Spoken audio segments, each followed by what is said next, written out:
ಕೇಡಿ ಗ್ಯಾಂಗ್ಗೆ big shock. ನಟಿ Ramya post ಹಾಕಿದ್ದಾರೆ. ಸುಪ್ರೀಂ ಈ ತೀರ್ಪು ಬಲವಾದ ಸಂದೇಶವನ್ನು ರವಾನಿಸಿದೆ ಅಂತ ನಟಿ ರಮ್ಯಾ ಪೋಸ್ಟ್ ಹಾಕಿದ್ದಾರೆ. ಕಾನೂನಿನ ಮುಂದೆ ಎಲ್ಲರೂ ಕೂಡ ಸಮಾನರು, ಯಾರೇನ್ ಸ್ಪೆಷಲ್ ಅಲ್ಲ. All are equal under the law. ಕೇಡಿ ಗ್ಯಾಂಗ್ಗೆ ಬಿಗ್ ಶಾಕ್. ನಟಿ ರಮ್ಯಾ ಇಮಿಡಿಯೇಟ್ ಆಗಿ ಪೋಸ್ಟ್ ಮಾಡಿದ್ದಾರೆ. ರಮ್ಯಾ ಮೇಲೆ ದರ್ಶನ್ ಅವರ ಅಭಿಮಾನಿಗಳು ಕೆಟ್ಟ ಕೊಳಕ ಭಾಷೆಗಳನ್ನ ಬಳಸಿ ಅವರನ್ನ ಅವಹೇಳನ ಮಾಡಿದ್ರು. ರಮ್ಯಾ ಈಗ ಕಾನೂನಿನ ಮುಂದೆ ಎಲ್ಲರೂ ಕೂಡ ಸಮಾನರು ಅಂತ ಪೋಸ್ಟ್ ಹಾಕಿದ್ದಾರೆ. ನ್ಯಾಯಾಂಗದ ಬಗ್ಗೆ ನನಗೆ ನಂಬಿಕೆ ಇನ್ನೂ ಜಾಸ್ತಿ ಆಗಿದೆ. ಎಸ್, ಇಂಥ ತೀರ್ಪುಗಳು ಬಂದಾಗ ನ್ಯಾಯದ ಮೇಲೆ, ನ್ಯಾಯಾಂಗ ವ್ಯವಸ್ಥೆಯ ಮೇಲೆ ಎಲ್ರಿಗೂ ನಂಬಿಕೆ ಹೆಚ್ಚಾಗ್ತಾ ಹೋಗುತ್ತೆ.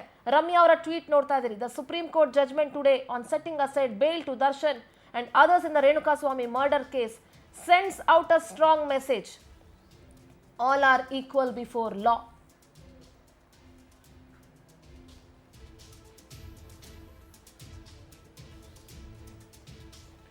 ರಮ್ಯಾ ಅವರ ಪೋಸ್ಟ್ ಅನ್ನ ನೋಡ್ತಾ ಇದ್ದೀರಿ. Most importantly, stay true to yourself. ಎಲ್ಲರೂ ಹೌದು, ಕಾನೂನಿನ ಅಡಿಯಲ್ಲಿ ಎಲ್ಲರೂ ಕೂಡ ಸಮಾನರೇ. ಯಾರು ಮಾತಾಡೋ ಹಂಗಿರ್ಲಿಲ್ಲ. ಎಲ್ರಿಗೂ ಕೆಟ್ಟ ಕೊಳಕ ಭಾಷೆಗಳನ್ನ ಬೈತಾ ಇದ್ರು. ಸುಳ್ಳು ಹೇಳಿ ಆಪರೇಷನ್ ಮಾಡಿಸ್ಕೊಳ್ಬೇಕು ಅಂತ ಸುಳ್ಳು ಹೇಳಿ ಬೇಲನ್ನ ತೆಗೆದುಕೊಂಡಿದ್ರು. ಬಹಳ ಸ್ಪಷ್ಟವಾಗಿ ಗೊತ್ತಾಗ್ತಾ ಇತ್ತು. ಸಾರ್ವಜನಿಕ ವಲಯದಲ್ಲಿ ಚರ್ಚೆ ಆಗ್ತಾ ಇತ್ತು. ಇನ್ನೂ ಆಪರೇಷನ್ ಆಗಿಲ್ವಾ, ಬೆನ್ನೋವು ಅಂತ ಇದ್ರು, ಅದ್ ಹೆಂಗ್ ಸಿನಿಮಾ ಶೂಟಿಂಗ್ ಹೋದ್ರು, ಬೆನ್ನೋವು ಅಂತ ಇದ್ರು, ಅದ್ ಹೆಂಗೆ ಸಿನಿಮಾ ನೋಡಕ್ ಹೋದ್ರು ಅಂತ ಹೇಳಿ. Most importantly, stay true to your consciousness ಅಂತ ಹಾಕಿದ್ದಾರೆ. ರಮ್ಯಾ ಅವರ ಪೋಸ್ಟ್ ನೋಡ್ತಾ ಇದ್ದೀರಿ.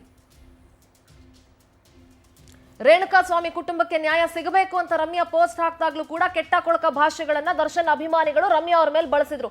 ರಮ್ಯಾ ಮಾತ್ರ ಅಲ್ಲ, ಇನ್ನು ಅನೇಕ ಜನರ ಮೇಲೆ ಬಳಸ್ತಾ ಇದ್ರು. ಸುಪ್ರೀಂನಲ್ಲಿ ಬೇಲ್ ಕ್ಯಾನ್ಸಲ್ ಆಗ್ತಿದ್ದಂತೆ ಪವಿತ್ರ ಗೌಡ ವಾಪಸ್.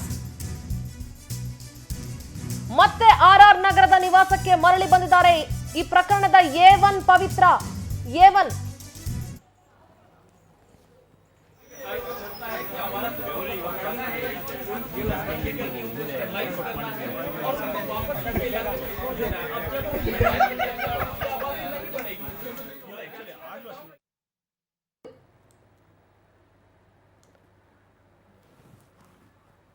ದರ್ಶನ್, ಪವಿತ್ರ ಗೌಡ ಸೇರಿ 7 ಆರೋಪಿಗಳಿಗೂ ಕೂಡ ಜೈಲು.